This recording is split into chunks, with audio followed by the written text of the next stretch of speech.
네, 열왕기상이 시작되어서 1장서부터 11장까지 이 솔로몬에 대한 이야기가 사실 굉장히 자세하게 기록되어 있습니다. 이제 솔로몬 왕에 대한 이야기 맨 마지막 부분에 왔습니다. 이제 하나님 앞에 그가 가졌던 초심을 유지하지 못하고 이방 여인들에게 꼬임에 넘어가서 우상 숭배를 하게 되고, 또 하나님이 경고하는데 듣지 않고 마음을 떠나서 하나님께 등을 돌리고 우상 숭배로 나아갔던 솔로몬.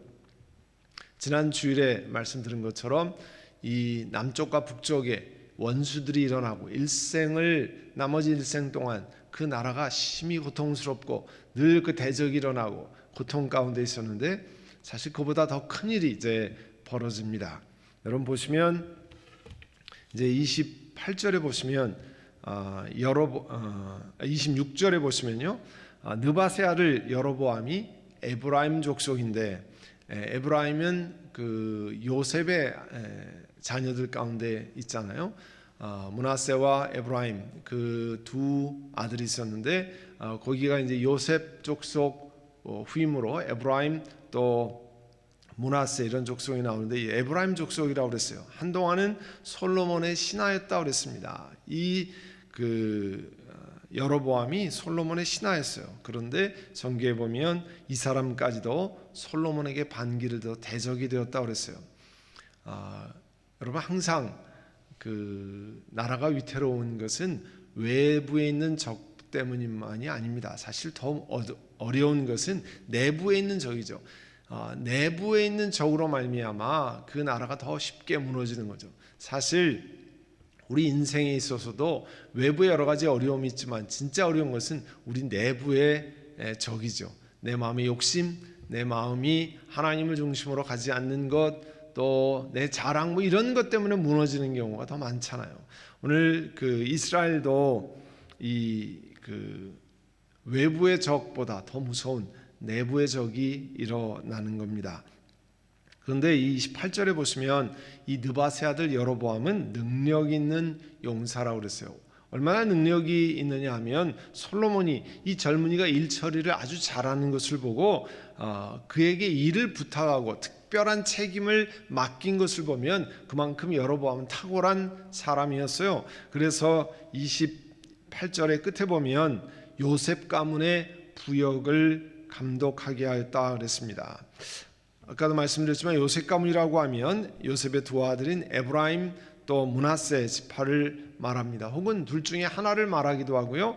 요셉 가문하면 에브라임 또 므낫세 북쪽의 지파들 가운데 강력한 지파들이었습니다. 그래서 이 에브라임 지파하면 북왕국 전체를 대표하는 지파이기도 합니다. 그만큼 강력한 지파였고요. 여기 보면 요셉 가문의 부역을 감당하게 하였다 그랬는데요. 능력 있던 사람 여로보암으로 하여금 예루살렘에서 부역을 하게 했습니다. 근데 예루살렘은 베냐민 지파의 본거지거든요. 그런데 이 요셉 가문의 부역을 전체를 감독하게 했어요. 그러니까 강력한 부족이었죠.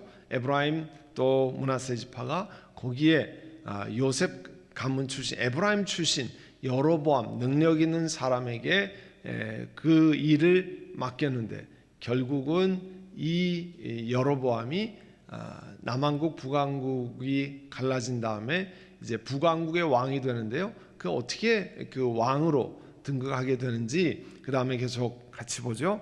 29절에 보시면 이제 아히야 선지자가 나오는데요.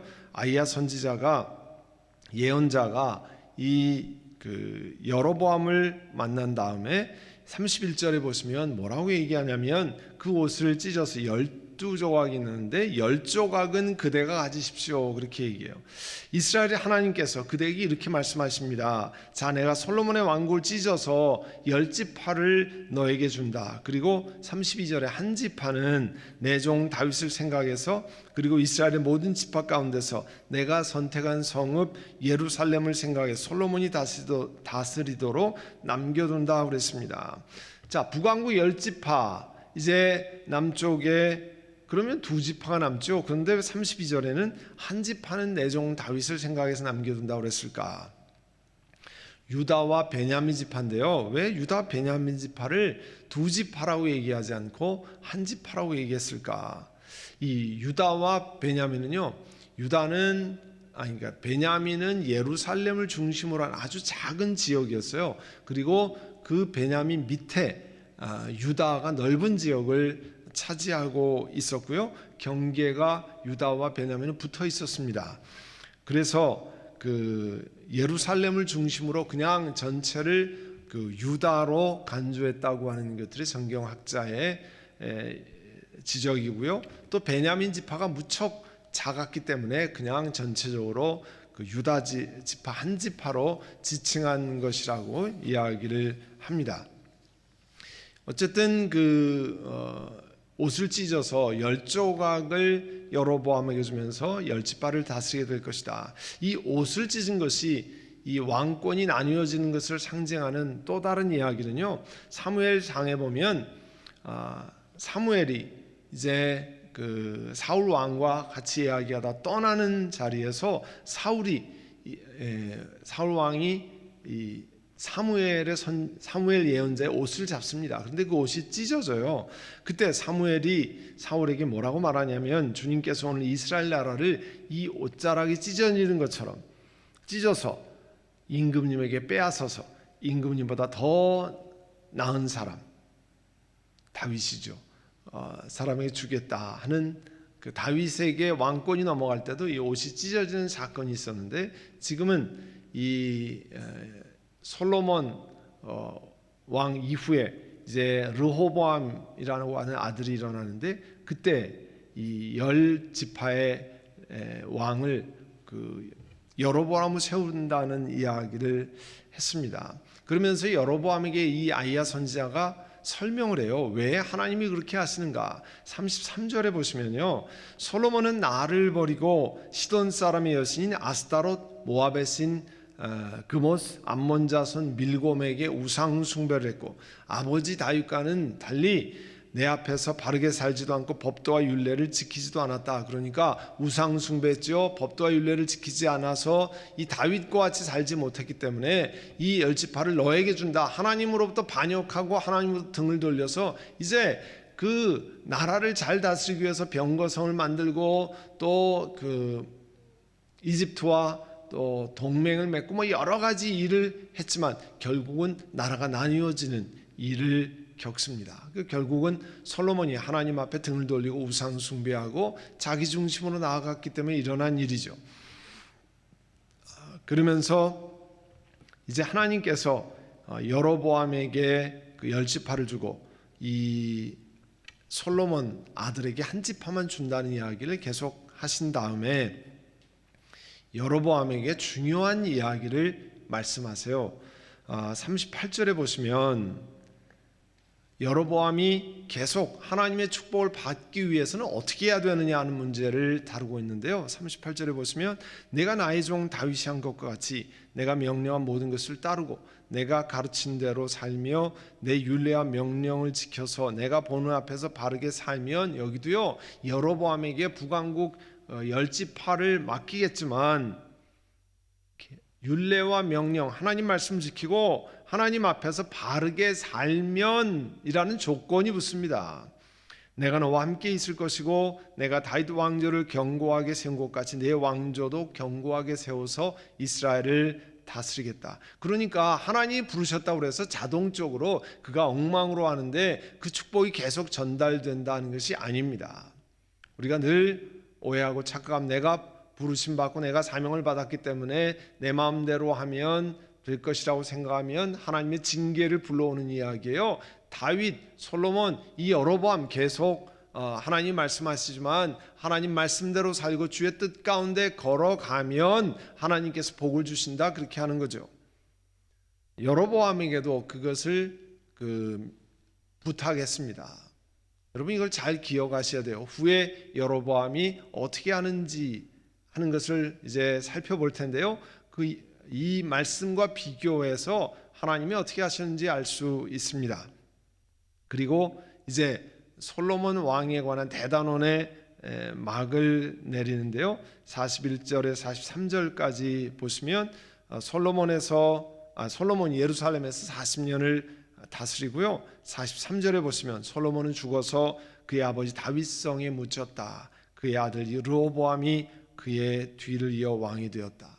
우리 지난 주일에도 살펴보았지만 얼마나 굉장한 부귀영화를 누리고 하나님이 그를 불러서 그의 형 아도니아도 있었지만 그를 왕으로 세우시고 지혜를 주시고 온 주변의 나라에 참 숭상의 대표적인 인물이 되었고, 스바 지방의 여왕이 그 먼 길을 달려서 만나기를 원했던 왕, 그리고 각종 금은 보석 또 귀한 것들이 들어왔던 그런 왕이옵니다. 그의 통치가 마치 영원할 것 같이 보였습니다. 그런데 그가 하나님께 영광을 돌린 것이 아니라 이 모든 것이 하나님께로부터 왔다는 것을 망각하고 이제 우상 숭배로 나아가고 주의 말씀을 거역했을 때 그 말로를 우리가 지난 주일에도 오늘도 살펴보았습니다. 자신의 영광을 추구했기 때문에 결국 나라가 나눠지는 일까지 이르게 되었습니다.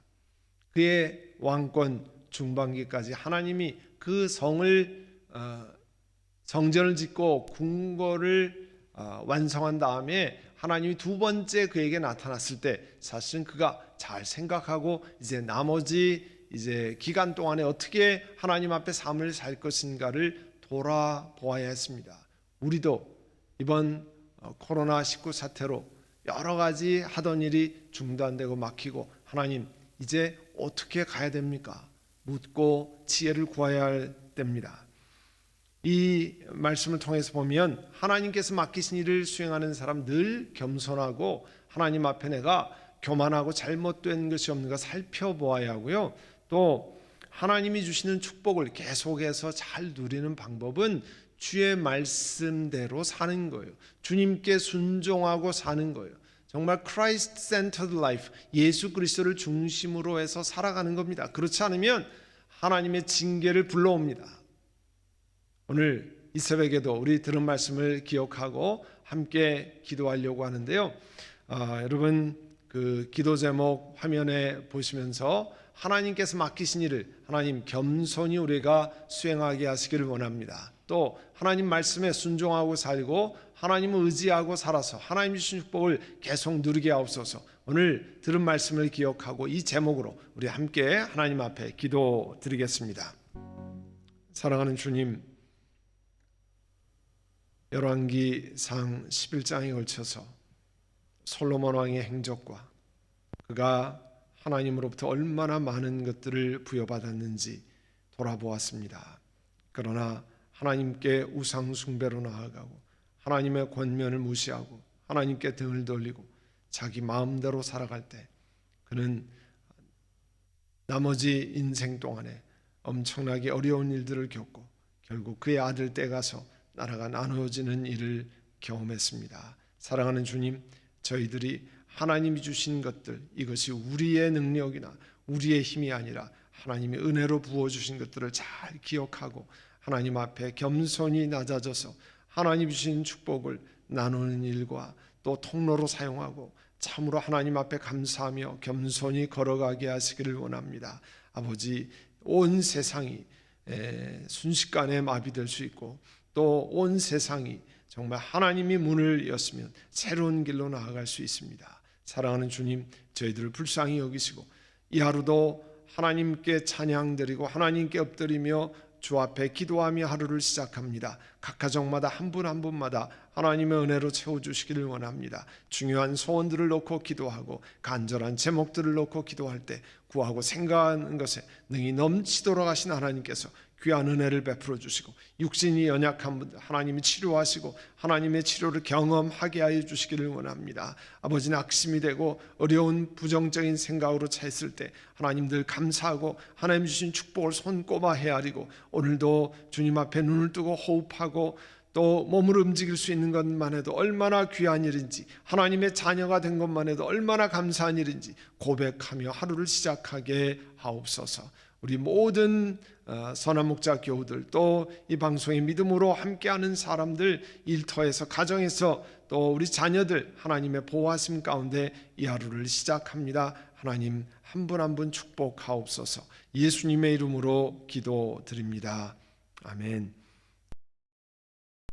우리 개인이 우리가 살고 있는 역사를 하나님의 시각에서 볼 수 있는 사람은 없죠. 정확히 하나님의 시각에서 어떤 일이 일어나고 있는지 다 이해하는 사람은 없습니다. 다만 어렴풋이 짐작하는 정도일 것입니다. 우리는 하나님이 택하신 이 이스라엘의 민족 역사를 성경 읽으면서 대신 하나님의 관점에서 이 일을 어떻게 기록하고 있는가를 지금 읽고 있습니다. 그것이 이제 열왕기 상이잖아요. 솔로몬에게 왜 대적이 일어났는가? 그 나머지 일생 동안 남쪽 북쪽에서 이렇게 시달리는 일이 일어났는가?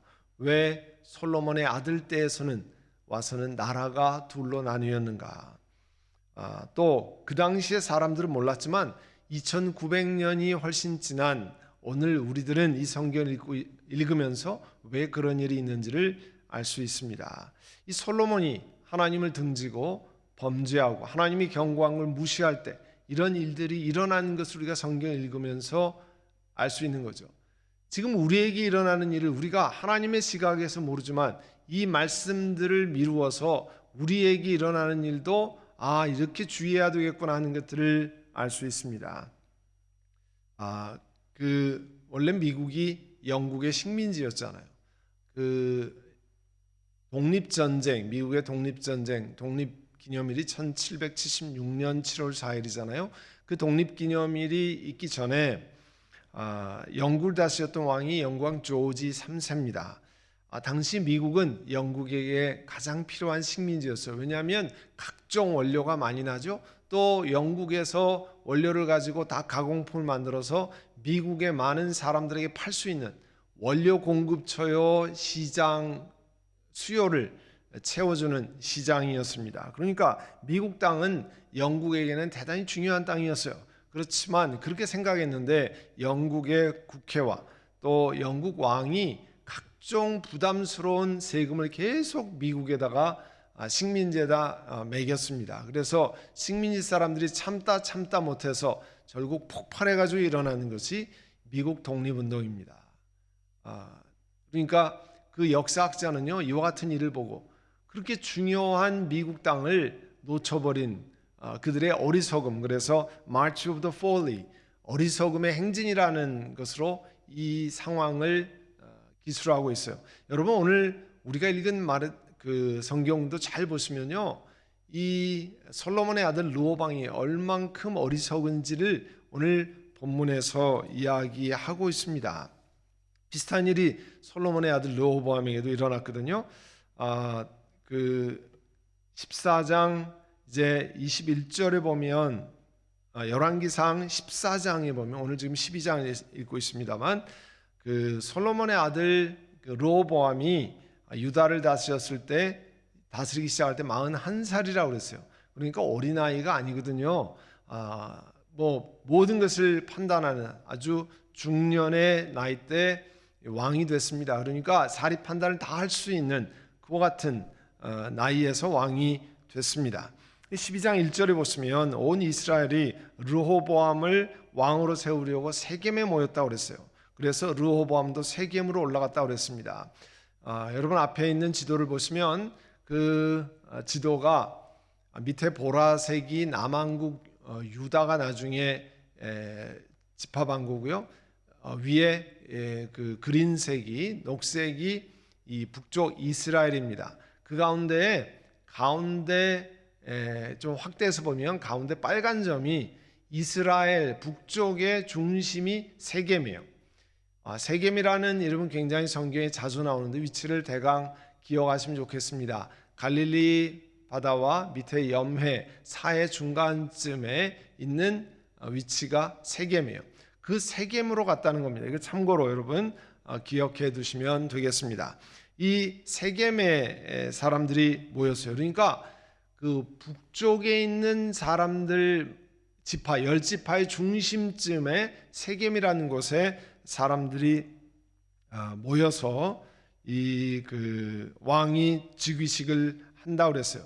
그러니까 예루살렘에서 즉위식을 하는 것이 아니고 북방의 중간쯤, 그러니까 북방 사람들이 상당히 이 뭐라 그러나요? 업세됐다고 그러나요? 그 참 지금 굉장히 반정부적인 입장이 많이 있다고 하는 사실은 그 르호보암과 지도자들도 알았던 것 같아요. 거기에서 그 즉위식을 했습니다. 그 즉위식 이후에 이집트로 피난해 있던 여로보암도 올라와서 이제 북방의 지도자들이 이 왕을 찾아갔습니다. 그 내용이 4절인데요.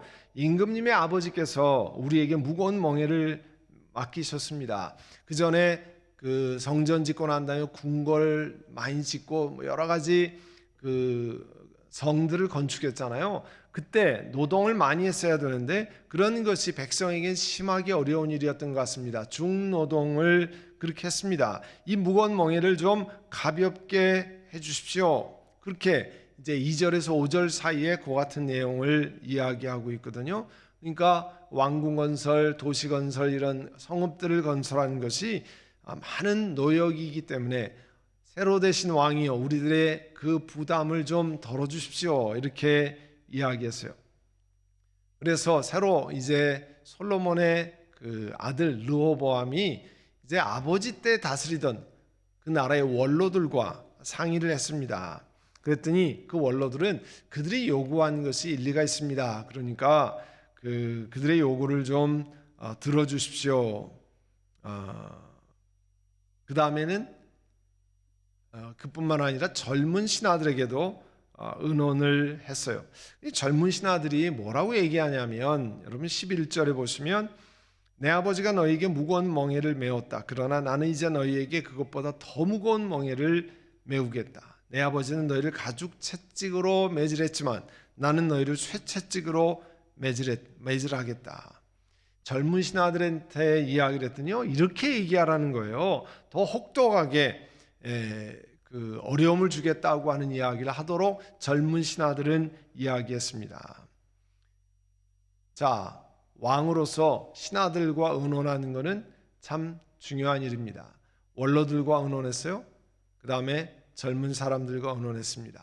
그런데 그 르호보암 왕은 예언자나 하나님의 뜻을 구하는 예언자나 제사장의 도움은 구하지 않았습니다. 더욱이 하나님 앞에 나아가서 이건 어떻게 해야 됩니까는 하나님께 구하지 않았습니다. 그리고 자기가 보기에 자기 마음을 흡족해주는 젊은 사람들의 이야기를 그냥 쫓아갔어요.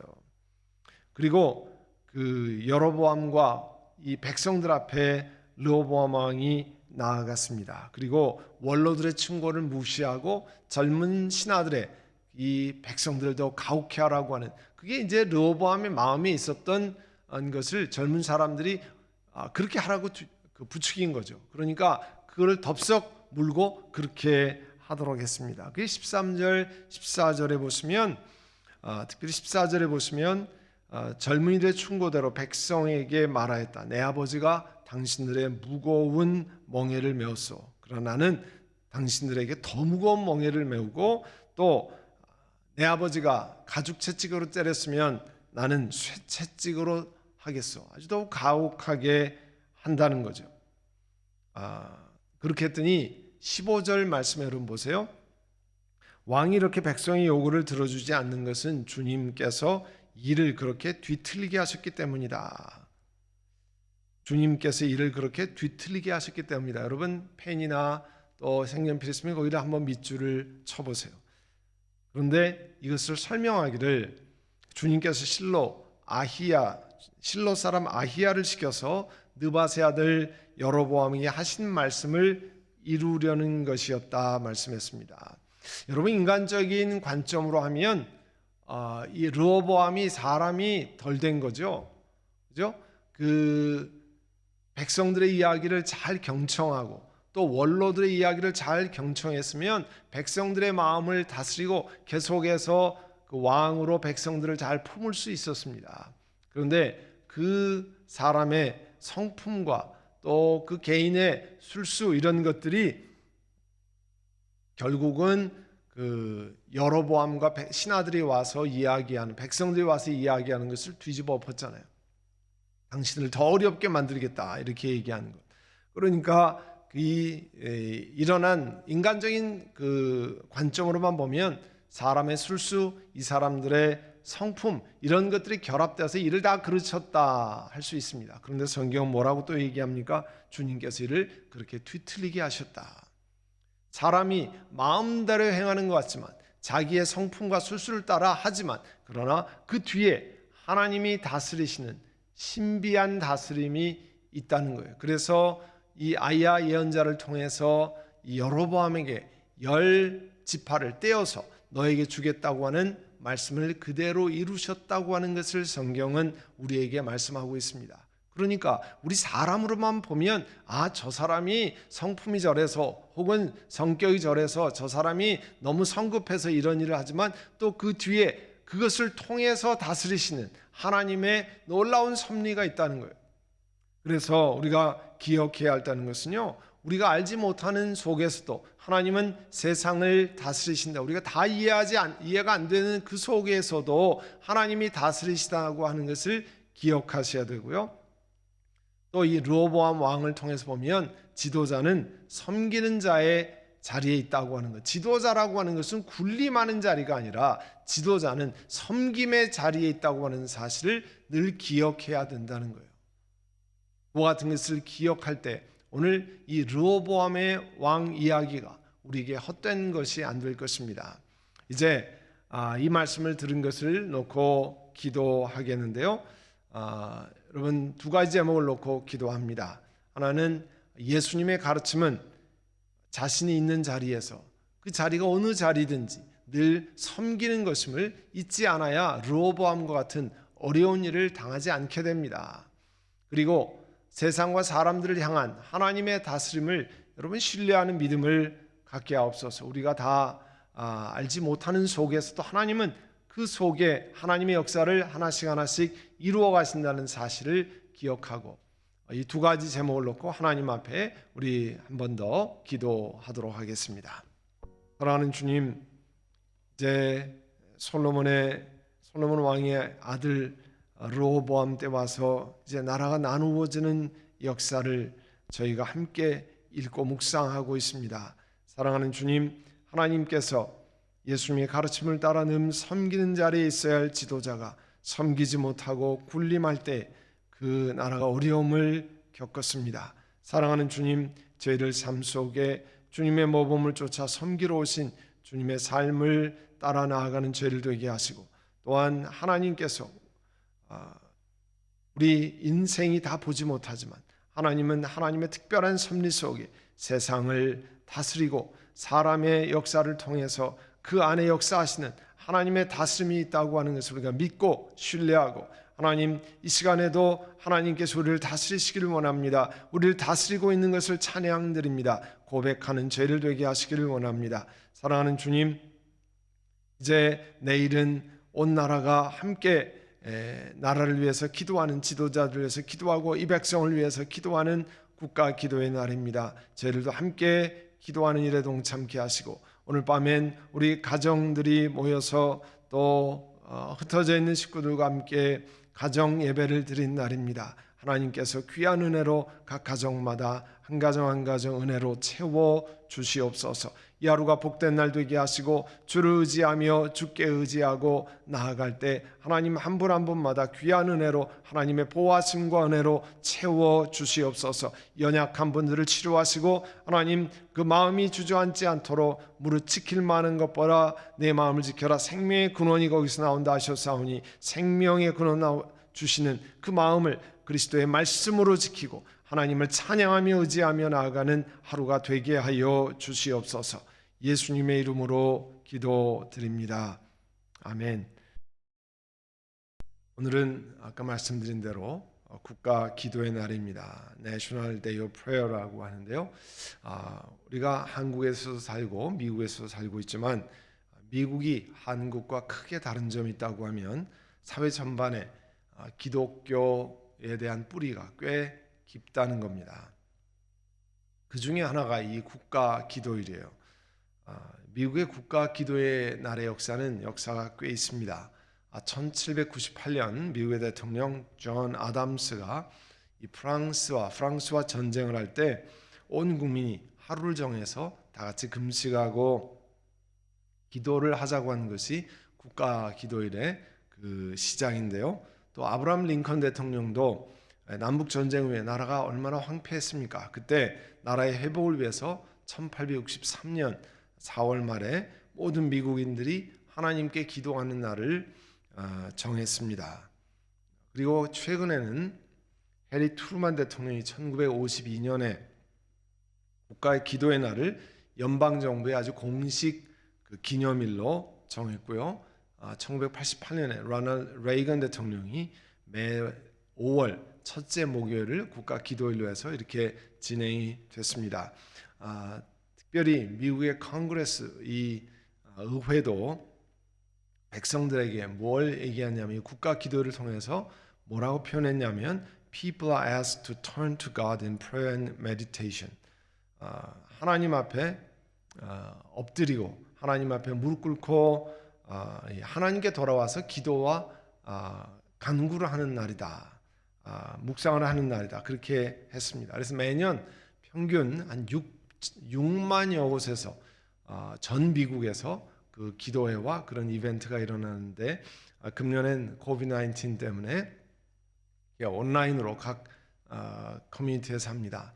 말씀드린 대로 미주복음방송 1190 혹은 유튜브에서 GBC를 찾으시면 여러분 그렇게 할 수 있습니다. kgbc.com에서 또 이렇게 함께하고 여러분 같이 참여해서 혹은 일하시면서도 1190을 듣고 기도하면서 그렇게 하시면 좋겠습니다. 2차 세계대전 때 1940년에 그 덩케르크 철수 작전이라고 하는 것이 있는데요. 몇 년 전에 영화에도 덩케르크라고 해서 영화가 나온 적이 있습니다. 프랑스와 벨기에 접경 지역에 이 덩케르크라고 하는 해안가에서 독일군에 의해서 고립된 그 영국군, 연합군 33만 명이 탈출하는 작전을 한 적이 있습니다. 그때 영국 군인들이 대부분이었는데 그 영국 국왕 조지 6세가 국가를 위한 기도의 날로 선포하고 그 자신이 국왕이 기도에 참여하고 작전의 성공을 위해서 기원했습니다. 그 1940년 5월 26일부터 6월 4일까지 자그마치 33만 명의 군인들이 탈출할 때까지 턱 밑까지 쫓아왔던 독일군이 왜 가만히 보고만 있었을까? 그 독일군이요, 덩케르크 앞에서 진군을 멈춥니다. 왜냐하면 그 독일군 지도부에서 그 본국에서 공격 중지 명령이 내렸기 때문이라고 그래요. 역사가들은 그 이유를 히틀러의 오판이라고 이렇게 판단하고 뭐 전략 실패 몇 가지 추론하는 것들이 있습니다. 그렇지만 그 기적적인 사건의 이 주인이 하나님이시라고 하는 것을 우리가 믿고 그 많은 영국 국민의 기도와 기도의 날을 정하고 함께 기도했던 것이 그 수많은 젊은 군인들을 살려낸 길이라고 하는 것을 우리가 압니다. 그 역사가 보는 눈하고 하나님의 시각으로 보는 눈하고 상당히 차이가 있죠. 수많은 위기와 어려움 속에서 기도하는 것이 무엇일까 이런 질문을 하지만 사실은 우리가 알지 못하는 하나님의 손길을 이 땅의 역사 가운데 임하게 하는 놀라운 역사가 국가 기도일 가운데 있습니다. 여러분, 미국이 어려운 상황에 있습니다. 한 마음을 품고 하나님 이 백성을 불쌍히 여기시기를 원합니다. 이 땅에 지도자를 지켜주시고 온 백성을 살려주시기를 원합니다. 오늘 함께 기도하시기를 바랍니다. 이제 오늘 그 열왕기상 12장 그 16절에 보면 어제 말씀드린 것처럼 이 북쪽에 있는 백성들이 이제 좀 우리 강제 노역을 좀 약하게 해주면 좀 가볍게 해주면 좋겠습니다. 이렇게 얘기할 때 이 솔로몬 왕의 아들 르호보암은 그 백성들의 소리를 듣지 않습니다. 그리고 오히려 더 그 부역을 심하게 하겠다는 이야기를 했습니다. 그 이야기를 듣고 16절에 뭐라고 백성들이 외치냐면 도대체 이스라엘 왕은 자기들의 요구를 전혀 듣지 않는 것을 보고 왕에게 이렇게 외쳤습니다. 우리가 다윗에게 받을 몫이 뭔가? 이세 아들에게서 받을 유산이 없다. 이제 우리의 장막으로 이스라엘아 다 돌아가자. 이제 다윗아 너는 내 집안이나 돌봐라. 이렇게 하고 백성들이 다 돌아갔습니다. 여러분 리더십이라고 하는 것, 특별히 성경에서 말하는 리더십은 사람들의 신뢰감 위에서 세워진 겁니다. 그냥 앞에 있다고 해서 리더십이 생기는 게 아니죠. 신뢰감이라고 하는 것은 다른 사람의 유익을 위해서 섬기는 것을 바탕으로 사람들 간에 축적되는 겁니다. 우리가 영어 표현에 earning the credit, 이 크레딧을 얻는다 그런 뜻이 있어요. 우리가 여러분이 미국에 살면서 크레딧 히스토리를 쌓아서 크레딧을 얻는 것 아니에요? 신뢰감도 이 성경적인 신뢰감도 마찬가지입니다. 다른 사람들을 섬기는 것이 그 마음에 쌓여갈 때 사람들이 신뢰감이 생기고 정말 진정한 리더십이 생기는 거죠. 그래서 예수님도 너희들 섬기는 사람이 되고 으뜸이 되고자 하는 사람 너희의 종이 되어야 한다 말했습니다. 그래서 마태복음 20장 28절에 인자는 섬김을 받으러 온 것이 아니라 섬기러 왔고 많은 사람을 위해서 자기 목숨을 몸값으로 치러주려고 왔다 이렇게 말씀했습니다. 이제 이 르호보암이 조금 더 깊이 생각했어야 되는데 그냥 자기 마음에 생각하는 대로 그렇게 하는 바람에 백성들이 다 자기 장막으로 돌아갔다고 그랬어요. 그래도 이 사람은 제대로 파악하지 못하고 18절에 보시면 르호보암 왕이 강제 노동 감독관, 이 노동을 시키는 책임자인 아도니람을 이스라엘 자손에게 보냈습니다. 그랬더니요 온 이스라엘이 모여서 그를 돌로 쳐 죽였다고 그랬어요. 그래서 그 사건의 보고를 받고 르호보암 왕이 세겜에 있다가 예루살렘으로 도망쳤습니다. 열왕기상 앞에 4장 6절에 보면 이 아도니람이 이 강제 노역을 시키는 책임자가 되었다는 얘기가 있습니다.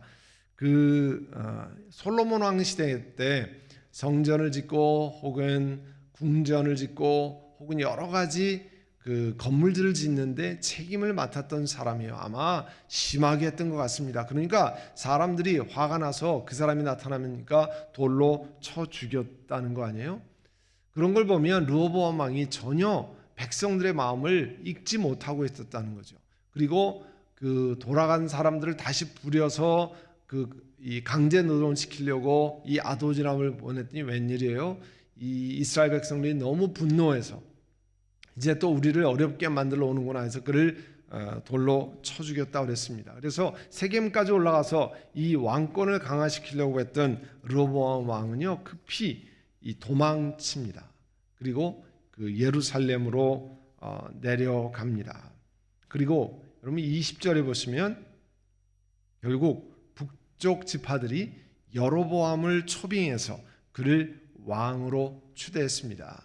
하나님께서 이 선지자를 통해서 전한 것처럼 여로보암이 사람들이 추대해서 왕이 됐습니다. 여로보암은 본래 자기가 왕이 되겠다고 나섰다든지 그러지 않습니다. 이 열왕기상 처음에 보면 솔로몬의 형 아도니아는 자기가 왕이 되려고 막 노력을 했잖아요. 그러나 이 여로보암은 그렇게 된 것은 아니에요. 하나님이 그를 불러서 북쪽 10지파의 책임자로 세우셨습니다. 백성들이요 20절에 보시면 북쪽 지파들이 여로보암을 초빙해서 그를 왕으로 추대했다 그렇게 했어요. 그런데 이제 21절에서 24절에 보면요 그 얘기를 남쪽에 있는 예루살렘에 내려간 그 왕 르호보암이 이야기를 듣습니다. 그 다음에 백성들을 동원해서 북쪽 그 새로 여로보암을 왕으로 세운 이 사람들을 진군해서 처부수자는 백성들의 동원령을 내립니다. 그러니까 이제 쉽게 말하면 쿠데타가 일어났으니까 쿠데타를 진압해야 되는 거죠. 그러니까 반란군, 진압군 뭐 이런 얘기 우리 많이 들어봤잖아요. 북쪽의 여로보암이 반란군이 쿠데타의 괴수가 되는 거고요. 또 그 반란군이 되는 거고, 이제 이 르호보암 왕의 진압군이 백성들을 동원해서 진압에 나서는 겁니다. 자그마치 18만 명의 군인들을 일으켰습니다. 그래서 북쪽으로 쳐들어갈 준비를 할 때 하나님의 사람 스마야에게 하나님께서 말씀하십니다. 뭐라고 말씀하시냐면 24절에 보세요. 나 주가 말한다. 일이 이렇게 됐다는 게 뭐예요? 북쪽에 10지파가 모여서 여로보암을 왕으로 세운 그런 일은 내가 시킨 것이다. 그래서 하나님이 하게 하신 것이다. 너희는 올라가지 말아라. 너희 동족인 이스라엘 자손과 싸우지 말고 저마다 자기 집으로 돌아가라. 그러니까 이게 하나님이 하신 일이니까 너희는 가서 싸우지 말지어다. 그러니까 이 얘기를 들으면 뭐예요? 르호보암 왕이 하나님의 뜻은 전혀 상관하지 않고 자기가 나라를 지키겠다, 이 북쪽의 반란군을 진압하겠다, 뭐 이런 생각을 가지고 백성들을 동원한 거죠. 그래서 24절 끝에 보면 그들은 이러한 하나님의 말씀을 듣고 주님의 말씀에 순종해서 모두 자기 집으로 돌아갔습니다. 이 사건을 통해서 보면 하나님께서 하나님의 뜻을 이루어 가고 계십니다. 자, 르호보암 왕이 이제 쿠데타를 진압하기 위해서 18만 명의 군대를 일으켰습니다. 그렇지만 하나님은 선지자를 통해서 막으셨어요. 또 그 예언자가 가서 전했더라도 백성이 듣지 않으면 이 일이 진행되지 않는데 그 이야기를 듣고 모든 사람이 하나님 말씀에 순종해서 전부 귀향했다고 그랬습니다. 하나님께서 비극을 막은 거죠. 여러분, 전쟁이라고 하는 것이 얼마나 참 잔인하고 수많은 살생이 일어납니까? 그런데 그것을 하나님께서 막으셨습니다. 하나님 뜻 가운데 있기 때문에 막고, 또 백성들도 하나님의 뜻을 듣고 돌아갔어요.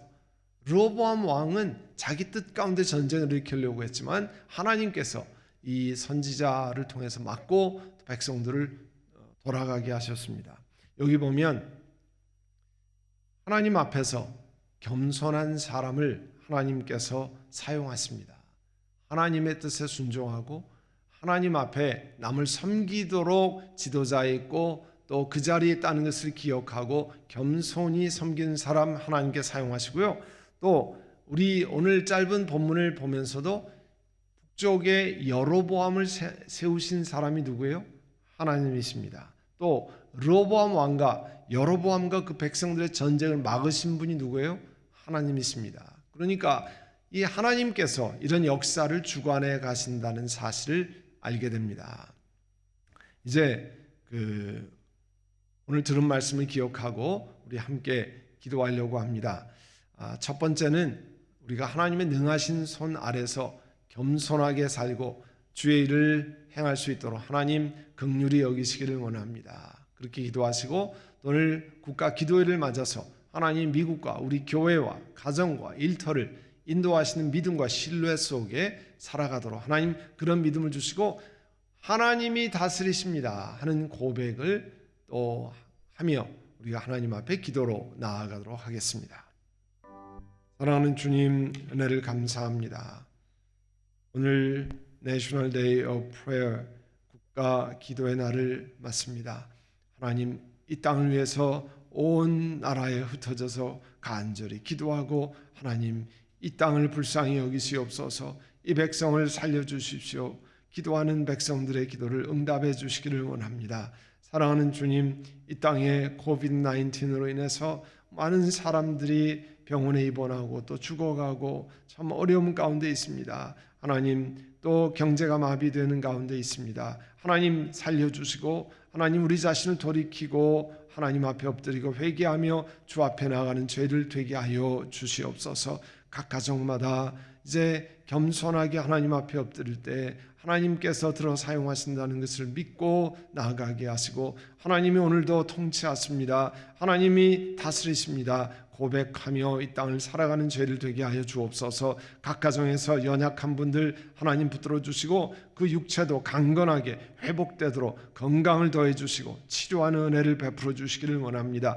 여러 가지 중요한 제목들을 놓고 하나님 앞에 기도할 때 하나님 놀라운 역사를 허락해 주시기를 원합니다. 저희 교회 가운데 또 양로병원에 계신 어른들 하나님 보호하시고 하나님 외롭지 않도록 평안케 지켜주시기를 원합니다. 이 하루를 하나님께 의탁드리오니 우리 하나님 한 걸음 한 걸음 감사하며 기뻐하며 주 앞에 나아가게 하옵소서. 예수님의 이름으로 기도드립니다.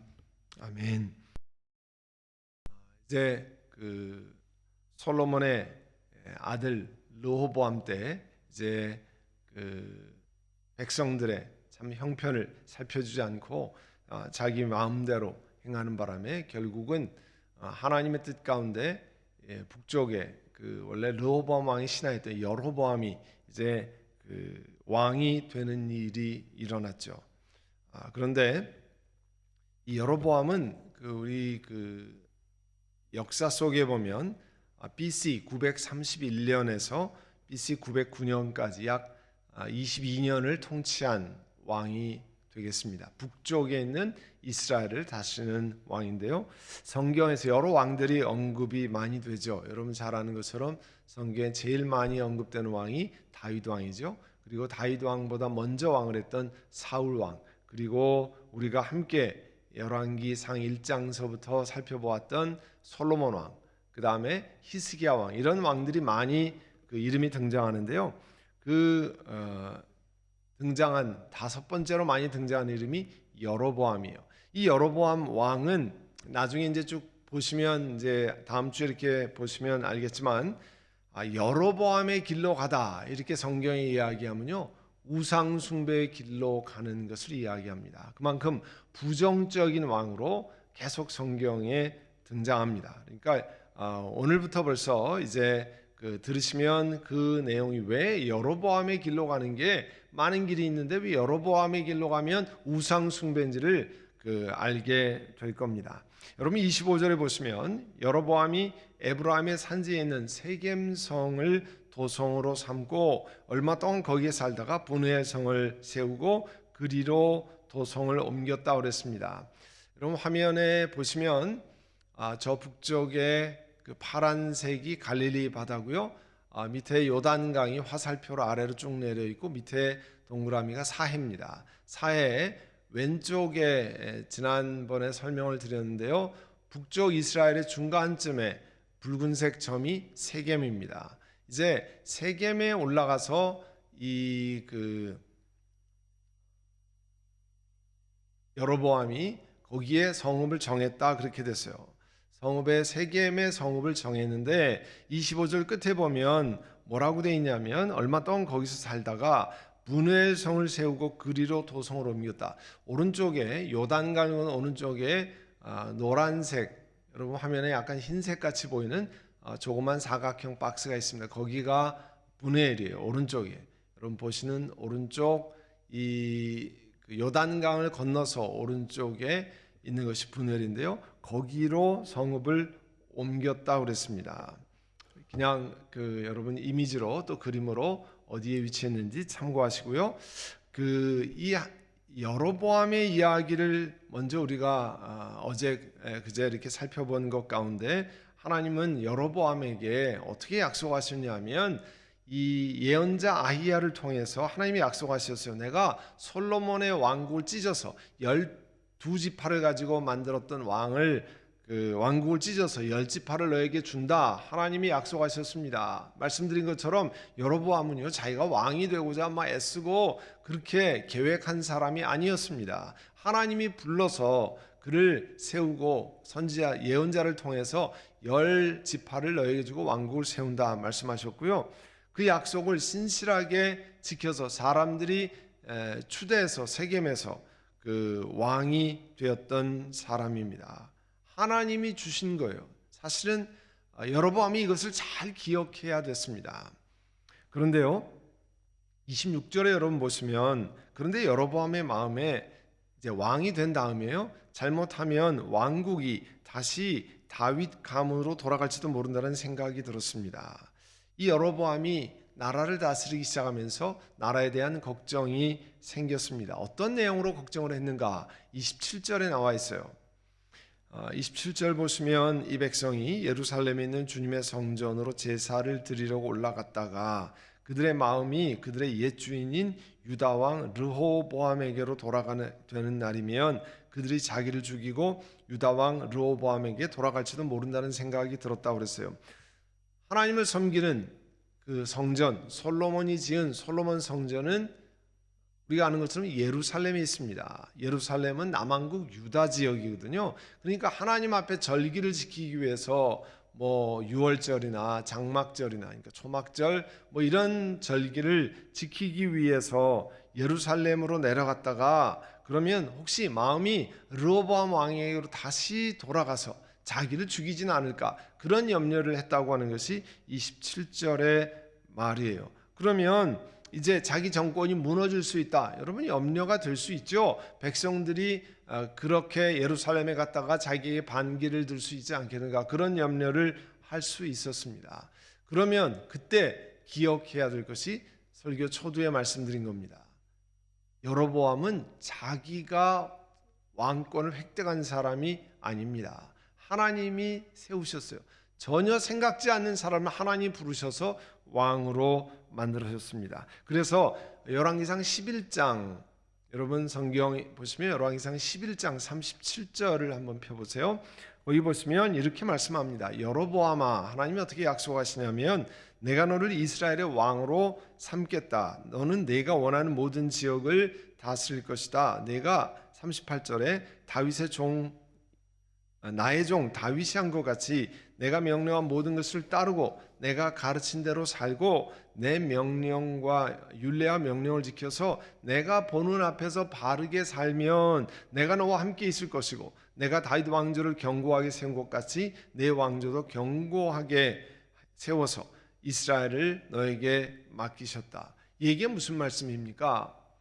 왕권을 주신 분 하나님이시고 그 왕권을 유지하게 하시는 분도 하나님이신데 여로보암에게 내가 하나님 말씀을 잘 지키고 또 하나님 앞에 보는 앞에서 바르게 살면 그 왕권이 계속 이어지게 하겠다. 하나님 그 나라를 지키겠다. 그러니까 이 백성들을 두려워할 일이 아니었습니다. 사실은 하나님을 두려워하고 하나님 앞에 바로 행하면 하나님께서 주신다고 하는 것이었어요.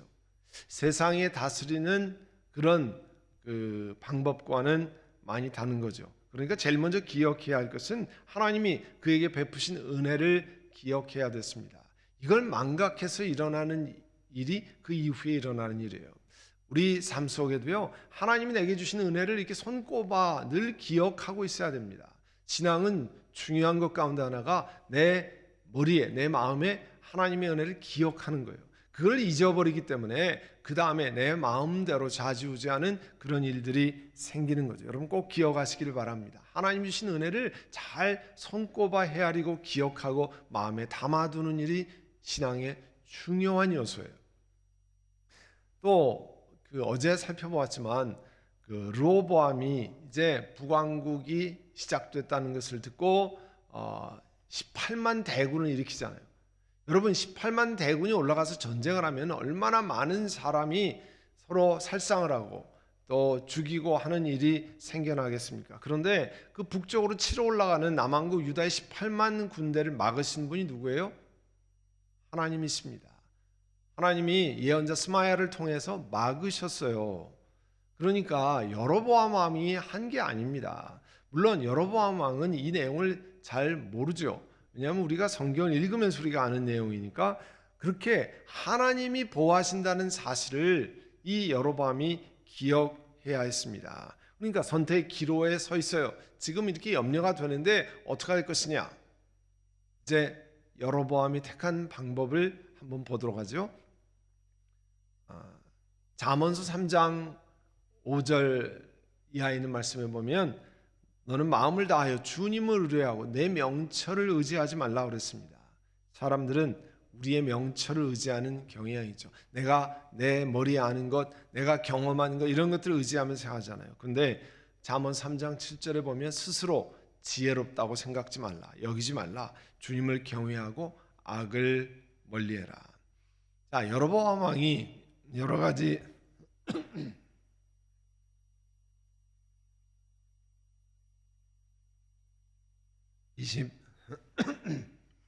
28절 보세요.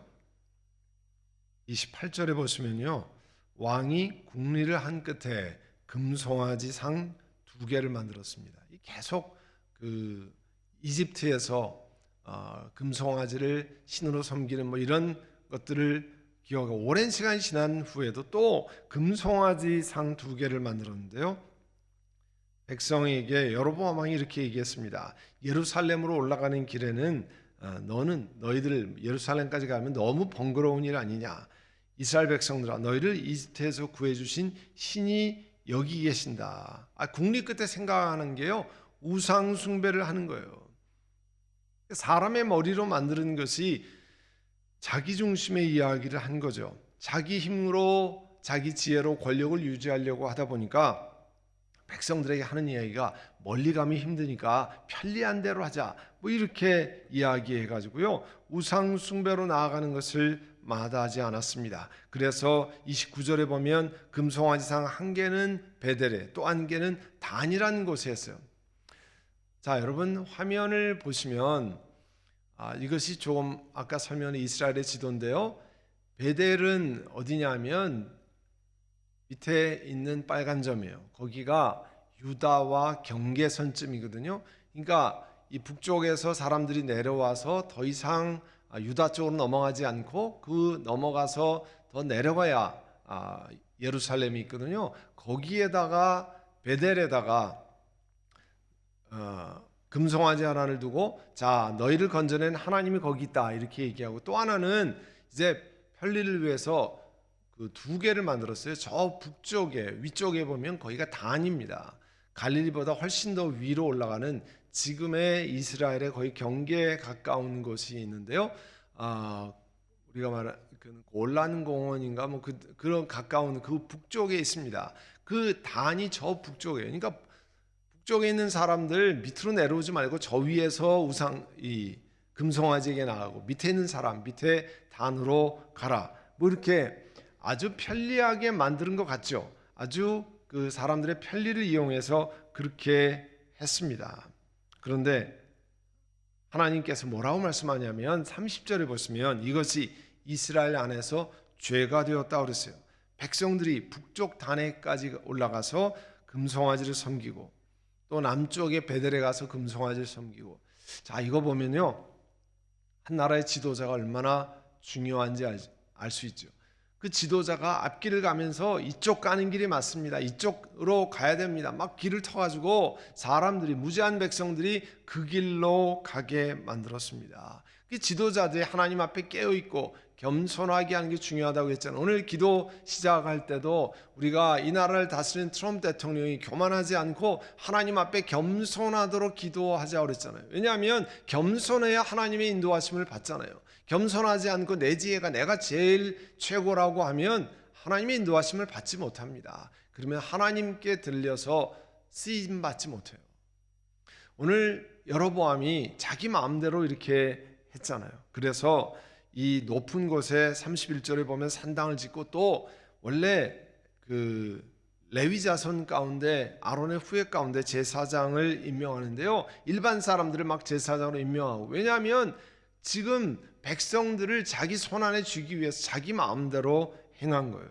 그리고 32절에 33절에 보면 이스라엘 사람들의 절기 가운데 중요한 절기가 뭐냐면 초막절이에요. 장막절, Feast of Tabernacle이라고 하는 초막절은 뭐냐면 이스라엘 사람들이 광야에서 40년을 지낼 때 하나님이 보호하셨습니다를 기억하고 이스라엘 달력으로 7번째 달 보름부터 일주일 동안 허술한 이 초막을, 얼기설기한 초막을 짓고 그 안에서 하늘을 바라보고 별빛을 바라보고 하나님이 우리 조상들을 이렇게 광야에서 지키셨습니다, 보호하셨습니다 하는 그 절기예요.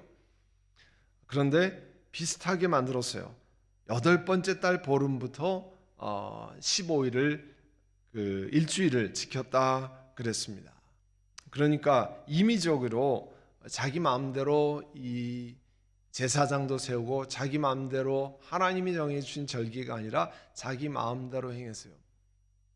여로보암은 처음에 신실한 르호보암 왕의 신하였습니다. 그리고 그가 신실하게 행할 때 하나님께서 그를 불러서 10지파를 맡기는 그 북왕국을 다스리게 하셨습니다. 그런데 하나님이 보호하시고 하나님이 지키신 것을 망각하고 사람의 지혜, 사람의 국리를 쫓아가다가 우상 숭배의 길로 자기뿐만 아니라 온 백성을 나아가게 해서 성경에 여로보암의 왕, 여로보암의 길로 가다, 이거는 우상 숭배의 길로 나가는 대명사로 바뀌었습니다. 얼마나 안타까운 일이에요. 우리가 기억해야 할 것은, 여러분, 어려운 일을 만나면 하나님의 약속을 신뢰해야 합니다. 우리를 건져내시고 우리를 불쌍히 여기신 하나님의 은혜를 신뢰하고 기억해야 하고, 인간적인 방법을 포기하고 하나님 앞에 믿음으로 선택하는 길을 가야 됩니다. 그게 우리 앞길을 인도하는 중요한 일이에요. 너희 염려를 주께 맡겨버리라. 이는 저가 너희를 권고하심이라. 저희가 너희를 돌보시기 때문에 그 염려를 맡기라는 거 아니에요. 어렵고 힘든 일 늘 있습니다. 그때 세상적인 방법을 포기하고 하나님의 말씀에 의지하시기를 간절히 소원합니다. 오늘 들은 말씀을 놓고 하나님 앞에 우리가 이 두 가지 제목을 놓고 기도하겠는데요. 첫 번째는 염려되는 일을 만났을 때 내 지혜로 해결했던 것을 하나님 앞에 먼저 회개하시고, 그래서 내 마음대로 했던 것 하나님께 회개하고, 또 하나님이 건져주심을 믿고 하나님의 지혜를 구하고 믿음의 행진을 하게 하옵소서.